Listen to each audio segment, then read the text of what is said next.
Martes 21 de noviembre. Saludos, señoras, señores, bienvenidos como cada día a este programa, a este repaso que hacemos a diario por las noticias que aparecen publicadas en los diarios cordobeses, tanto en papel, Diario Córdoba, ABC El Día, como la prensa digital, que también veremos algunas noticias de ellas. Hoy hay una información que copa las portadas, tampoco de ámbito local, y es la presentación que ayer hizo Pedro Sánchez del nuevo gobierno. Un gobierno en el que hay representación también cordobesa a través del ministro Luis Planas.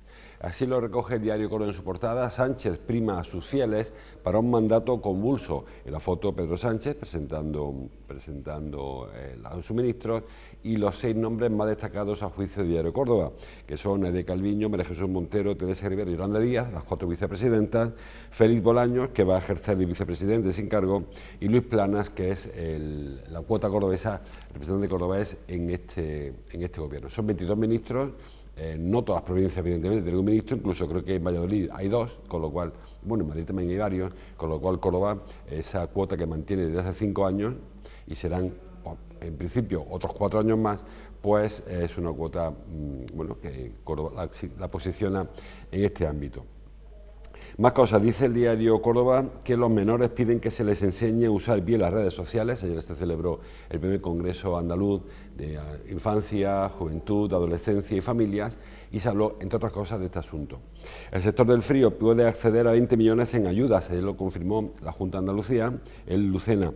La Junta de Gobierno Local aprueba el plan estratégico de la ciudad, un plan que realmente la mitad, no sé si la mitad de buena parte de sus proyectos están ya o empezados, algunos casi terminados. Ayer fue cuando se presentó. El tema de Argentina, Milei anuncia cambios drásticos en Argentina y la gran recogida, dice el diario Córdoba, de alimentos se llevará a cabo en 170 establecimientos, tiendas. Empieza este fin de semana y dura hasta el siguiente. Son 2 fines de semana en los que se podrá hacer la donación de alimentos no perecederos o de dinero. Se puede, como saben, también hacer la donación en efectivo. El diario ABC, la portada, en la página 1 también es para el gobierno del muro, dice el diario ABC. Sánchez se rodea de leales, renuncia a los perfiles técnicos y apuesta por un Consejo de Ministros duro para una legislatura que aísla a media España, dice. No sabemos cuál es la media España, supongo que se referirá a los votantes del Partido Popular. La foto mayor para Félix Bolaños, que, como digo, va a ejercer casi de vicepresidente, aunque no tiene esa consideración, tiene ese cargo, y 3 vicepresidentes en las fotos: Yolanda Díaz, vicepresidenta segunda de Sumar, María Jesús Montero, la nueva vicepresidenta que se incorpora, sevillana, ministra de Hacienda, y Pilar Alegría, que no es vicepresidenta, pero va a ejercer de portavoz del Gobierno, era la portavoz hasta ahora del PSOE, y va a ejercer de portavoz del Gobierno. Mónica García, que procede de Más Madrid, va a encargarse de Sanidad, y Óscar Puente, el que fuera alcalde de Valladolid, que se va a encargar de transportes, creo que es Óscar Puente, ¿no? Ahora no me acuerdo y no lo pone en esta parte. Óscar Puente, sí, transporte. El diario El Día, igualmente, también se ocupa de este asunto en su portada y tienen esa orla que han compuesto con los 22 ministros y ministras de Pedro Sánchez. Sánchez refuerza su núcleo para afianzar el apoyo separatista, dice. Es otra conclusión que saca. Luis Planas repite en Agricultura y María Jesús Montero asciende a vicepresidenta. Es la segunda vez que hay una mujer andaluza ocupando la vicepresidencia. Lo fue antes que ella Carmen Calvo. En este caso María Jesús Montero, vicepresidenta cuarta. Pues ahí tienen esa orla que les digo, todos los rostros. Nadia Calviño, que quizás sea una ministra efímera, digo esto porque saben que aspira a un puesto de responsabilidad en instituciones europeas. Es probable, es posible que, ojalá, por la relevancia que tendría para España tener a una persona española en esa responsabilidad, así que igual deja pronto de ser vicepresidenta primera. Yolanda Díaz, Teresa Rivera, María Jesús Montero, todas ellas, las 4 mujeres vicepresidentas a la izquierda, y a la derecha pues tenemos incorporaciones: Ángel Víctor Torres, que fuera presidente de la Comunidad Canaria, que va a ser ministro de Política Territorial; Pablo Bustinduy, que viene de la cuota de Sumar, el ministro de Derechos Sociales, Consumo también, Ana Redondo, ministra de Igualdad, el rostro más desconocido de todos los que han aparecido en esta nueva composición, Ernest Urtasun, que bueno, lo reconocemos porque encabezó parte de las negociaciones de Sumar con el independentismo, va a ser ministro de Cultura, y Sira Rego, que es esta mujer ministra de Juventud e Infancia, de origen palestino, que ha levantado una suspicacia con Israel, porque ha estado haciendo declaraciones duras contra el ataque de Israel a la población palestina de Gaza, a los gazatíes. Bueno, y el resto de fotos lo tienen. De las novedades, de los nuevos, abajo ven a la derecha Pilar de Alegría, novedad, Luis Planas, que no lo es el ministro cordobés, Jordi Hereu, quien fuera alcalde de Barcelona, estoy leyendo de derecha a izquierda, que fuera alcalde de Barcelona, Óscar Puente, el que fuera alcalde de Valladolid, y Mónica García, que fuera candidata de Más País, era la número 2 de Más País en Madrid. O sea, el número 2 me refiero porque no ganó, pero era la que encabezaba la lista. Isabel Rodríguez, que pierde una responsabilidad, José Luis Escrivá, que también pierde, era ministro de Seguridad Social y ahora deja esa responsabilidad, y Elma Saiz, que es quien se encarga ahora precisamente de Seguridad Social. Permanece lo que se considera ministro de Estado, tanto Grande Marlaska al frente de Interior, como Margarita Robles al frente de Defensa, como Álvarez al frente de Asuntos Exteriores, que son los 3 ministerios que se supone que son ministerios de Estado. Y luego también ahí dicen los periódicos que se ha creado un núcleo duro con personas muy políticas, el perfil de Felipe Bolaños o de María Jesús Montero o de la propia Pilar de Alegría, pero se mantienen perfiles más conservadores, como es el caso de Margarita Robles, que cae bastante bien a los grupos más a la derecha, e incluso Luis Planas, que aunque está enganchado con el campo, a Saja sobre todo le tiene echada la cruz, pero no es un ministro que haya caído nunca mal entre los grupos más a la derecha. Bueno, pues ese es el gobierno que poco a poco iremos conociendo las novedades. Son 9 ministros nuevos, ministros y ministras nuevos sobre 22. 13 se mantienen y 9 se incorporan. El número es el mismo de ministros, han cambiado algunas competencias, se han reordenado algunas competencias, pero siguen siendo 22 los ministros y ministras que hoy van a prometer su cargo y van a tomar posesión de sus carteras ministeriales. El diario El Día completa la portada con 2 asuntos que hemos hablado ya. El Parlamento de los Niños, dice, ayer ese congreso que les decía, congreso de... Bueno, en este caso no, en este caso es el mismo tema, pero no es el mismo asunto. Son 130 pequeños que visitan el Parlamento de Andalucía. Yo me confundí con el congreso, el otro congreso de la infancia que se celebró en Córdoba. Y también señala que ayer se aprobó oficialmente el plan estratégico que marcará la gestión de Córdoba hasta 2030. Foto arriba para Milei, para Javier Milei, el presidente argentino, que lo será muy pronto cuando tome posesión, y la gran recogida del Banco de Alimentos que llega este viernes a 170 establecimientos. Bueno, el tema de Milei no lo hemos comentado, nos pilla muy lejos, pero sí que ha llegado el hombre con la motosierra esa con la que hizo su campaña, ha dicho que va a privatizar la Compañía Nacional de Petróleo, va a privatizar los medios de comunicación públicos, la sanidad, la educación, en fin, el hombre quiere deshacerse de todo lo que es el Estado, que es su política, es lo que él prometió en su campaña y parece que lo va a hacer. A ver qué piensan cuando luego haya que acudir al médico o a la escuela o a echar gasolina, si piensan los que le votaron, siguen estando de acuerdo en esas políticas. Bueno, supongo que sí. Vamos con el repaso a los sumarios. Me voy a la versión digital, básicamente. Bueno, en digital hay un asunto que ayer quizá vieran ustedes en los digitales o en directo, porque ayer hubo un camión que se quedó cruzado en la avenida de Vallecano y provocó un atasco espectacular. Señales, por ejemplo, a veces, no sé cómo le restablecen el tráfico, ya está la información actualizada. En Vallecano, tras el corte causado por un gran camión. Decía la información, ahí tienen imágenes de este camión que venía por Vallecano, intentó cruzarse hacia Avenida del Aeropuerto. Ahí parece ser, según publicó Cordópolis, se le rompieron los latiguillos que inyectan aceite a la rueda y bloqueó la rueda, con lo cual el camión se quedó totalmente cruzado en todos los carriles y no permitía que pasase ningún vehículo. Esto no ocurriría si hubiese una conexión por la variante oeste y evitáramos que los grandes camiones, como este que transportaba un gran generador eléctrico, un transformador eléctrico enorme, si se pudiera ir por la ronda de circunvalación y luego por la travesía. Sin embargo, todavía hay que cruzar la ciudad porque, por ejemplo, este tipo de camiones, góndolas, no sé si pueden hacer los giros que obliga la ronda para incorporarse a la carretera de Palma del Río. Creo que iba hacia allí, hacia la zona logística.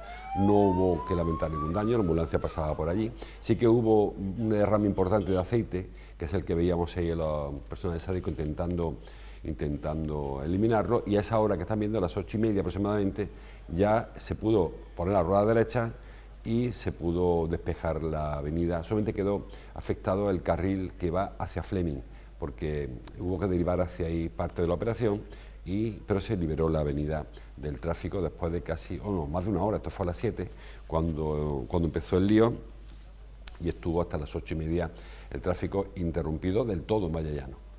Con lo cual imaginen el caos, igual lo sufrieron, el caos que se organizó ayer de tráfico. El camión ya ahí se quedó más librado y ya se pudo primero quitar de medio y luego ya retirar.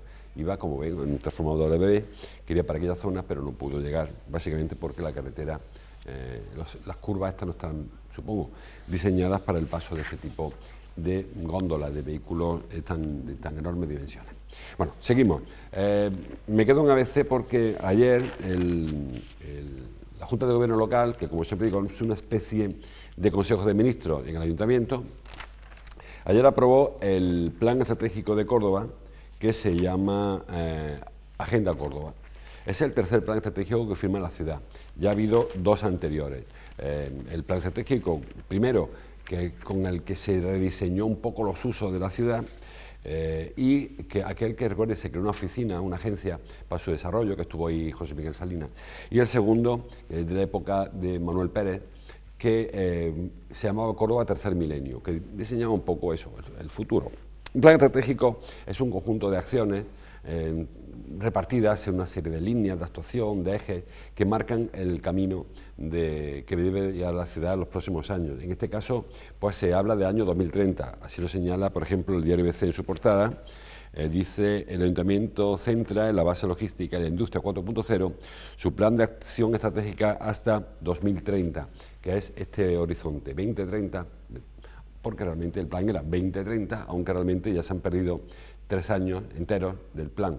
Se tendría que haber aprobado en el 2020 para que esos 10 años pues, se hiciera. En cualquier caso, se cumplieran. En cualquier caso, hay cosas que ya se han puesto en marcha, como señala Rafa Ruiz en esta información. Hay parte de lo que ayer aprobó el Ayuntamiento que ya está en ejecución. Por ejemplo, la base logística, que realmente nunca entró en el plan porque nunca se confió. Entiéndanme, no es que se pensara que iba a perderse, pero no se marcó como gran estrategia de ciudad porque era una de las apuestas que se hacen. En este caso salió cara y fue a buen puerto, pero no era un elemento estratégico de la ciudad que de pronto diseñáramos una base logística en La Rinconada. Eso pasaba cerca de allí y nos pilló. Bueno, en cualquier caso, tanto la logística como la industria 4.0 parece que es la base de este plan. El primer plan estratégico era un plan que se centró en el turismo, efectivamente. También se centró a la ampliación de la ciudad hacia nuevos barrios. También el segundo, se miró al río. En el primer plan estratégico se miraba sobre todo hacia el norte, hacia la ampliación por Arroyo del Moro, que fue la gran ampliación de la zona. Y también era el plan donde se habló del recinto ferial. En el segundo, insisto, fue cuando se miró sobre todo hacia el río y se miró hacia una proyección turístico-cultural de la ciudad. Y en este tercer plan pues se mira básicamente hacia otra forma, otro medio de producción o hacia otros sectores productivos como son la logística y la industria, que parece que son donde cojea la ciudad de Córdoba. No esperen grandes novedades en el plan, ya hemos ido hablando de este asunto porque el plan, insisto, lleva 3 años ya sobre la mesa. Desde que se supuso que iba a entrar en vigor, ya empezó el alcalde a ir adelantando iniciativas y algunas están muy avanzadas. Incluso hay algunas que están casi concluidas. No llega a concluir porque las acciones no son de un día para otro, sino que son acciones que se desarrollan durante un periodo largo de tiempo. Pero sí las bases colocadas para proyectos, por ejemplo, la incubadora Biotech, que tanto juego está dando en las últimas semanas, esa mezcla de tecnología o biotecnología, de investigación, ciencia, medicina, etcétera, que bueno, parece que está funcionando bastante bien y que viene incluida la incubadora Biotech cuando ya hay empresas que llevan tiempo instaladas en la incubadora, pues, madurando, ¿no?, antes de dar el salto. Como ese, otras muchas iniciativas. Por ejemplo, el plan del cambio climático, que viene en el plan estratégico y se aprobó hace ya tiempo, y hace más tiempo que nos contaron el plan de arbolado, de reforestación, etcétera. Es decir, que hay cosas que, aunque viene la Agenda Córdoba, lleva mucho tiempo poniéndose en marcha. Así que bueno, formalmente ayer se aprobó por parte de la Junta de Gobierno local. Ahora tiene que ir a pleno solo para toma de conocimiento, no hace falta que lo apruebe ningún grupo, aunque insiste el equipo de gobierno que este plan está muy consensuado, que todo el mundo ha podido hablar, todo el mundo ha podido opinar, no solamente los grupos políticos, asociaciones, participación ciudadana, colectivos, agentes sociales, y que se han ido incorporando todas las propuestas que se han ido haciendo, porque es un plan de ciudad, un plan que se supone que si cuando haya elecciones de nuevo, 2027, gana otro partido distinto, también seguiría manteniendo el mismo estrategia, la misma línea estratégica del plan Córdoba, plan Agenda Córdoba, que bueno, muchas veces cuando cambian los gobiernos se pierde un poco el norte, ¿no? Habría que ver si todos los planes, estos dos planes anteriores, se desarrollaron por completo, porque hubo cambios en los gobiernos municipales desde que se aprobaban hasta que concluía su plazo. El último plan acababa en el 2020, creo que era el plan anterior fue el 2001. Bueno, son planes que no siempre se concluyen todas sus acciones previstas, porque fundamentalmente pasa que le digo, que cambia el gobierno, cambia el responsable de ejecutarlas, unas se ralentizan, otras se olvidan, y hay cosas que se propusieron en el primer plan estratégico que no se han llegado nunca a hacer. Bueno, más cosas. Hablando de urbanismo, sí, por encima, dice el diario Córdoba que, referencia que estábamos haciendo, urbanismo tendrá que volver a adjudicar la obra del aparcamiento de tierra junto al centro comercial El Arcángel, una obra pequeñita, una obra cortita, de apenas 3 meses, que consistía fundamentalmente en adecentar ese espacio, que ya es un aparcamiento, hace muchos años que se utiliza por los vecinos como aparcamiento. Se ha ido resanando porque ahí suelen aparecer bastantes baches, bastantes agujeros, un aparcamiento que se utiliza por los vecinos de esa zona del Arcángel, y incluso por vecinos que van al casco histórico, donde no se puede entrar, no digo ya aparcar, ni siquiera entrar, con lo cual suelen dejar ahí los vehículos. Bueno, pues a base de mucho aparcar, pues se vieron agujeros importantes, y el Ayuntamiento, en la anterior legislatura, de el mandato, era Salvador Fuentes, presidente de la Agencia de Urbanismo, pues puso en marcha esta reforma o esta habilitación de un espacio para aparcamiento. Van a quedar 5.000 metros cuadrados para 150 vehículos, con una zona central, una zona verde central. Se mantiene la arboleda que se ve ahí al fondo, también hay que a la derecha arboleda, se colocan 4 farolas nuevas, en fin, a decentar el espacio, porque realmente habría una entrada por el escritor Sebastián Cuevas, que es la calle a la espalda de la que estamos viendo a la derecha, son los pisos, la trasera de los pisos de Sebastián Cuevas, del escritor Sebastián Cuevas, y se saldría pues por aquí, por el compositor Rafael Castro, creo que se llama esta calle, para evitar que los vehículos entren y salgan, como ocurre ahora, o como ocurría hasta ahora, por el mismo espacio, que era un espacio reducido, además con un agujero, un socavón tremendo. Bueno, la cosa es que se presentaron 5 empresas a esta actuación, una actuación cortita, como les digo, que se presupuestó en 94.000 euros, tampoco era una gran fortuna, con un plazo de ejecución de apenas 3 meses, una obra pequeña. Hubo 5 empresas, una se descartó porque era una baja temeraria, quedaron 4, y se lo llevó una empresa que se llama Urban G4. Bueno, pues según cuentan los vecinos, y lo recoge Noelia Santos en el periódico, en el diario Córdoba, la obra lleva semanas parada, no se sabe por qué. Noelia ha investigado, resulta que la empresa esta, Urban G4, pues ha declarado suspensión de pagos y se ha ido. Con lo cual ahora habrá que volver a adjudicar la obra del aparcamiento, con lo que ello lleva aparejado. Saben que el problema que tiene el Ayuntamiento, no el de Córdoba, cualquier institución, cualquier administración, pero el de Córdoba especialmente, que nos afecta a nosotros, es lo farragoso de cualquier proceso administrativo. Ahora hay que empezar de nuevo el procedimiento. Primero hay que concluir el contrato que tenía el Ayuntamiento con esta empresa, con Urban G4, es decir, cerrarlo, ver qué le toca pagar a quién, si habrá que pagar una parte que está sin pagar por parte del ayuntamiento o si la empresa tendrá que indemnizar con daño y perjuicio al ayuntamiento, o sea que se entrará en litigio. Después habrá que redactar el proyecto otra vez, habrá que ver qué se ha hecho hasta ahora, si se ha hecho ya algo, por lo menos había un vallado ahí que están viendo. La obra incluye también el acerado de perimetral, de la acera nueva, que están viendo ahí también la incluía. Bueno, digo que habrá que ver qué se ha hecho para ver para el nuevo proyecto, habrá que redactarlo, habrá que sacarlo de nuevo a licitación y habrá que firmar el contrato y otra vez empezar el proceso. Para una obra, repito, que son apenas 3 meses. Yo no sé cómo esta empresa G4 le ha dado tiempo a arruinarse en ese periodo, porque es que el plazo de ejecución es muy cortito. Lamentablemente para ellos, evidentemente no nos alegramos de que una empresa quiebre, pero era un contrato tan menor que no parecía que fuese posible este tipo de circunstancias y se ha producido.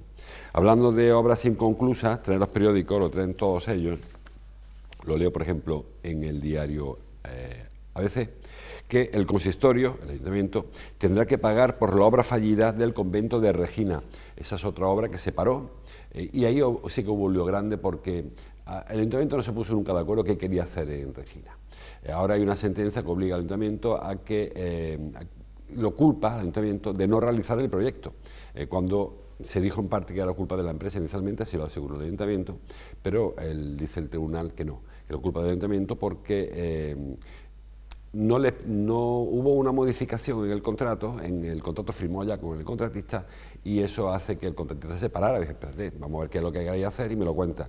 Y entre tanto la empresa fue la que desistió del contrato y se quedó la obra pues como está hasta ahora. Esta es una de esas obras eternas que se han intentado iniciar muchas veces, pliegos que se paralizan, que se bloquean, que vuelven a comenzar, incluso ha habido máquinas dentro, máquinas que se salieron, nos han enseñado varias veces qué iba a hacerse allí, un artesonado que hay dentro de la obra, esta nos han explicado cómo se va a conservar, pero la cosa es que sigue igual. Se sigue sin saber qué va a hacerse allí. Allí ha habido varios proyectos, desde un museo de artesanía, del museo de las cofradías, un centro cultural, un salón de actos, ha habido muchos proyectos, yo ahora mismo no recuerdo en cuál se ha quedado el último, porque sigue el proyecto estancado. La última novedad es esta que ven, que el proyecto en 2018 se paralizó, prácticamente antes de que empezara, antes de que se pusiera la primera piedra, y el ayuntamiento culpó a la empresa contratista de no empezar la obra, pero el juez ha dicho que efectivamente la culpa fue del ayuntamiento y no de la empresa que contrató, que ganó el concurso al cual se licitó. Vemos ahí arriba información sobre Merlos, que bueno, no es de hoy, pero me sirve para enlazar con una que sí que es de hoy. Dice ABC también que el magistrado Félix de Gallón habla sobre la amnistía. Es una aberración ante lo que no debemos arrodillarnos. El magistrado jubilado Félix de Gallón ya no es magistrado de la audiencia, aunque sí que lo fue. Ayer hubo un foro del del Partido Popular, en el que participó de Gallón, Félix de Gallón, además del alcalde, además del consejero de Justicia, que también fue alcalde, José Antonio Nieto, y hablaron pues eso, sobre la amnistía y la igualdad. Bueno, pues todos coincidieron, ellos tres, y el público que acudió, que era un público bastante afín al Partido Popular, que no hay que arrodillarse y que por lo tanto hay que combatirlo. Y lo que marcó de Gallón fue cómo se puede combatir esta ley que tanto molesta a una parte importante de la población, a la mitad o más de la población. Hay una encuesta, creo que he publicado hoy La Razón, o ayer, la que hablaba de que el 70% de los españoles está en contra de la amnistía, con lo cual hay una parte importante, muy importante, mayoritaria de la sociedad está en contra. Bueno, lo que dijo de Gallón, que lo que hay que hacer es combatirlo en la vía judicial, que es un poco la estrategia que se ha marcado el Partido Popular frente a Vox, por ejemplo, que ha utilizado la estrategia de irse todas las tardes o todas las noches a la puerta de la sede del PSOE a gritar, que no sé si piensan que con eso la ley de amnistía va a decaer. Yo creo que eso no... Se acabarán cansando, supongo, de gritar, porque los de dentro se van más temprano y le gritan a las paredes. Creo que la estrategia que plantea el Partido Popular y de Gallón es más interesante, aunque no sé yo si va a funcionar, porque él plantea recurrir ante la Unión Europea. Hoy hay un debate en la Unión Europea sobre si deben o no inmiscuirse en la política nacional, que es el primer punto, y si dicen que no deben inmiscuirse, cualquier otra estrategia pues se cae. Y luego lo demás son recursos de inconstitucionalidad. Dice Félix de Gallón que el recurso lo vería el Supremo, porque se vería sobre su inconstitucionalidad, no sobre la ley en sí, y que eso lo vería el Supremo, que es menos favorable, en principio, a las tesis del Partido Socialista, que sí que tiene un control, tiene mayoría en el Constitucional. Bueno, pues hay una estrategia, si tienen curiosidad cómo se puede frenar. Digo esto para los que sigan pensando que este dislate, como le llama de Gallón a la ley, hay que frenarla. Bueno, pues hay un camino. Otra cosa es que ese camino pasa por la justicia, que yo entiendo que si la justicia es tan imparcial como defiende el Partido Popular, con lo cual habrá que acatarlo la solución, la decisión que adopten los jueces, tanto del Supremo como del Constitucional, como de alguna audiencia, porque incluso hay causa previa a la judicialización de los casos que también se pueden, las causas prejudiciales, quiero decir, que también se pueden pelear, quien quiera pelearlo, desde los tribunales. Bueno, más cosas, que se acaba el tiempo, así más rápidamente ya. Señala el periódico el tema de la gran recogida de alimentos, que como cada año les digo, va a llegar a muchísimas tiendas, en este caso son 170, va de cara a la Navidad fundamentalmente para llenar las neveras del Banco de Alimentos, en este caso, que a su vez, como saben, va a parar a los comedores sociales de Córdoba.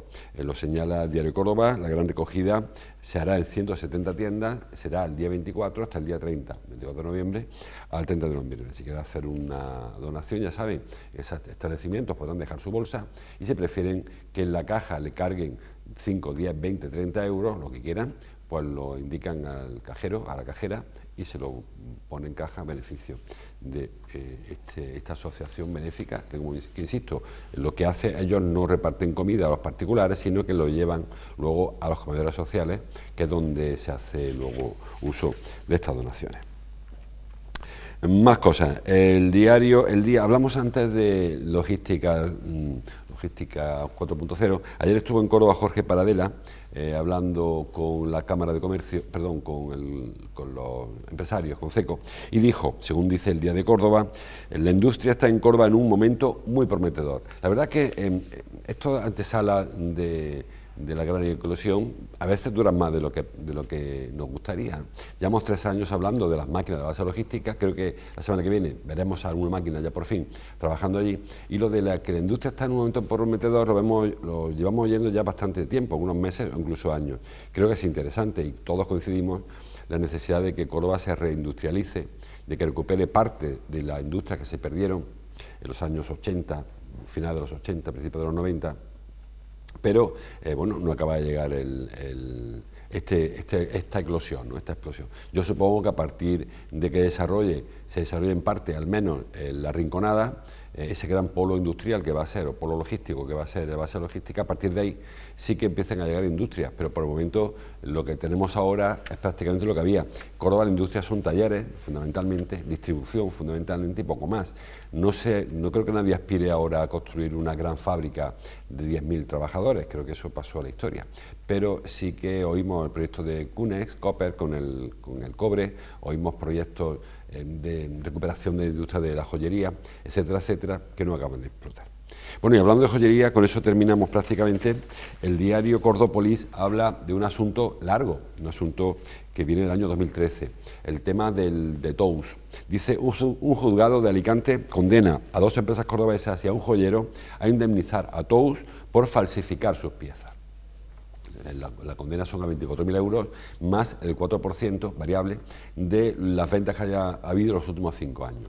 Según Tous, estas dos empresas de fabricación y el joyero, pues se han copiado sus modelos. Son 5 modelos. El famoso osito, que es el que están viendo ahí, el del niño, el de la niña, el de un niño y una niña y el de un elefante. Creo que va por ahí, yo me he perdido. Pero son esos más o menos los diseños que Tous asegura que les están copiando. Este asunto, digo, bien antiguo. En el 2013 ya hubo una denuncia y una sentencia que absolvió a los joyeros. Decía que, bueno, que son figuras parecidas, probablemente, pero que no era la misma. Eso ocurrió en Córdoba. Eso fue el juzgado de Córdoba, el penal número 2 de Córdoba. Esa sentencia fue recurrida por Tous. Fue la Audiencia Provincial de Córdoba y se ratificó la sentencia y se absolvía a los 2 joyeros, a las 2 empresas de joyería y al joyero. Bueno, hay más personas implicadas, ¿eh? Hablamos de este caso, estas tres sentencias. Pero ahí se agotó la vía penal. Pero Tous, que tiene capacidad para seguir pleiteando, se ha ido a la vía mercantil, se ha ido a Alicante, y en Alicante sí que ha habido un juzgado, el juzgado número 1 de lo mercantil de Alicante, que ha fallado a favor de Tous. y entiende que efectivamente el parecido entre las piezas de Tous y las piezas que fabrica aquí en Córdoba estas dos empresas y el joyero son prácticamente iguales. Dice técnicamente que son las similitudes entre media y alta. Claro, ahora han sido los cordobeses quienes han recurrido a esa sentencia, que está todavía en primera instancia, porque dicen, primero, que el juez no ha visto las piezas, dice que esto es una foto y que debería haber tocado las piezas para ver si son realmente iguales o no. Y que además ha trabajado un informe pericial, pero el perito reconoció que trabaja habitualmente para Tous, con lo cual tampoco parece que sea demasiado imparcial. Y luego además ellos aseguran que buena parte de lo que se ha juzgado ya fue juzgado en su día. No se puede juzgar la pieza ya juzgada. En cualquier caso, sigue habiendo recorrido en este asunto de espionaje industrial o directamente de la copia, del plagio de una... Tous insiste en que es bastante habitual que haya joyeros de otro nivel, que me refiero de nivel que no es Tous en cuanto a su conocimiento público, que aprovechan su diseño. Bueno, es verdad que hay diseños, lo del niño y la niña, que son muñecos como los de del inocente, que no se sabe, es muy difícil saber si se ha copiado uno u otro, son muy parecidos efectivamente, pero las empresas cordobesas insisten en que tienen diseños independientes, e incluso en algún caso hay algunas figuras que son hasta anteriores, dicen ellos, que cuando Tous comercializó la suya. Bueno, pues seguiremos hablando de Tous y de la joyería cordobesa, que yo creo que es bastante más importante y relevante que la marca Tous, aunque es verdad que tiene mucho conocimiento, mucha penetración en el mercado. Pues hasta que llegamos, se nos pasa la hora, así que como cada día les invito a que sigan avanzando en internet, bajen el kiosco, escuchen la radio y sobre todo que vean la tele. Mañana seguimos, hasta entonces como siempre, gracias por su atención.